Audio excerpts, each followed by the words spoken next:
আমার মনে হয় নির্বাচনটাতে অবশ্যই সময় নিয়ে করা উচিত। দেশের আইন ব্যবস্থা এখনও পুনর্বহাল হয় নাই পুরোপুরিভাবে। তো এই অবস্থায় আবার একটা নির্বাচন, আবার একটা নতুন সরকার গঠন, অবশ্যই এটা অনেক হ্রাস হয়ে যায়। একটা ইন্টারিম গভর্নমেন্ট কিন্তু দীর্ঘদিনের জন্য থাকতে পারে না। কারণ হচ্ছে যে একটা গণতান্ত্রিক চেতনার জন্যই কিন্তু এই আন্দোলন হয়েছে, অর্থাৎ বাক স্বাধীনতা, মতামত প্রকাশের স্বাধীনতা, সংবাদপত্রের স্বাধীনতা, প্লাস হচ্ছে ভোটাধিকার। একটা জাতি দীর্ঘ 17 বছর ভোটাধিকার বঞ্চিত বলা যেতে পারে। সেহেতু আমি তরুণ হিসেবে আমি ভোটার হয়েছি 2015 সালে। আমি 18 নির্বাচনে ভোট দিতে পারিনি, 24-এর নির্বাচনে আমি ভোট দিতে পারিনি। সেহেতু আমারও তো আকাঙ্ক্ষা জাগে যে আমার ভোটে কেউ সরকার হোক, বা আমি একজনকে প্রতিনিধি বাছাই করব যে সরকারে যেতে পারে। সেহেতু তরুণদের আকাঙ্ক্ষা অবশ্যই ভোটের দিকে যেমন আছে, সংস্কারের দিকেও আছে। সংস্কার এবং ভোট এটা একসাথে চলতে পারে। আমার মনে হয় যে কিছু কিছু সংস্কারগুলো করে যদি দ্রুত ভোট দেওয়া যায় তাহলে মনে হয় যে দেশ বেটার চলবে।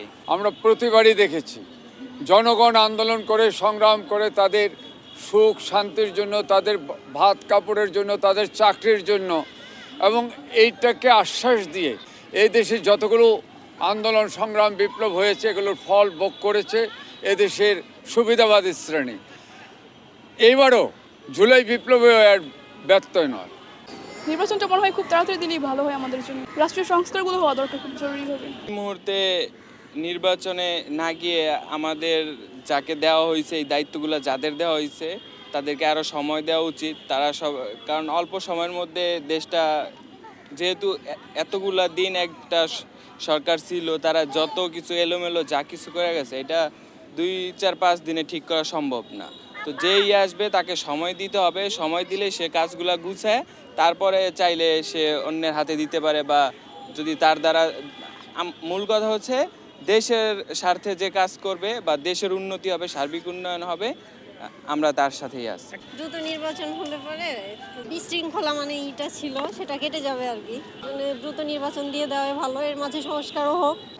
আমার ব্যক্তিগত মতামত হচ্ছে অ্যাটলিস্ট দেশে আইন ব্যবস্থাটা পুরোপুরিভাবে স্টেবল করে, এবং যে ফ্যাসিস্ট সরকার আছে তার একটাকে বিচারের আওতায় এনে তারপরই নির্বাচনটা দেওয়া উচিত। বাকি সংস্কার তারপরে হবে, যা হওয়ার এরপরে হওয়া উচিত। একটা রাজনৈতিক সরকার যেভাবে সিস্টেমেটিক্যালি দেশ চালাতে পারে তাদের একটা শক্তি থাকে, এই শক্তিমত্তা কিন্তু ইন্টারিম সরকারের নেই, অর্থাৎ বিভিন্ন ক্ষেত্রে গোলযোগ দেখা যাচ্ছে।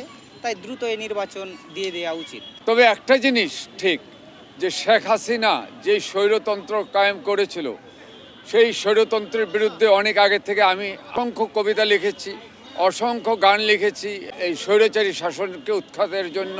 আমরা চাই যেন সামনে যে আসে বা যারাই থাকবে তারা যেন এই ধারাবাহিকতাটা বজায় রাখে, দেশটা যেন সুন্দরভাবে চলে। দিন শেষে আমরা সবাই এই দেশের মানুষ, এই দেশটা যেন সুন্দরভাবে চলে, আমরা সেটাই চাই।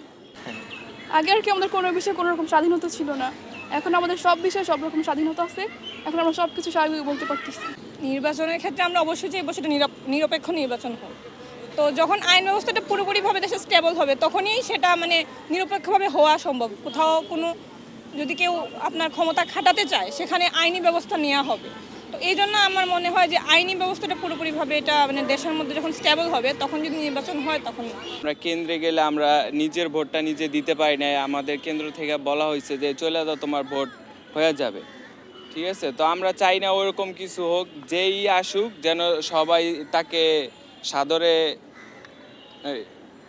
আমন্ত্রণ জানায়, যেন সে সবার জন্য কাজ করে। নির্বাচন আমরা ছোট থেকেই দেখছি যে আমরা তখন ভোট দিতাম না, কিন্তু কেন্দ্রে যাইতাম, দেখতাম কত উৎসব মুখর পরিবেশে নির্বাচনটা হয়। আর এখন এই বিগত দিনে এমন একটা পরিস্থিতি তৈরি হয়েছিল যে আমাদের ফ্যামিলিতে যারা বড়রা আছে তারা নির্বাচন যাইতে ভয় পাইতো, কারণ প্রতিটা কেন্দ্রেই দেখা যাচ্ছে ঝামেলা, মারপিট। তো কে নিজের খেয়ে ভোট দেওয়ার জন্য মার খাবে বা নিজের ক্ষতি করবে। তো আমরা চাই যেন সবাই, বয়স্ক বৃদ্ধ যারা আছে, ইয়াং যারা আছে, সবাই একত্রিত হয়ে সবাই যেন আনন্দের সাথে ভোট দিতে পারে যার যার নিজস্ব পছন্দ মতো।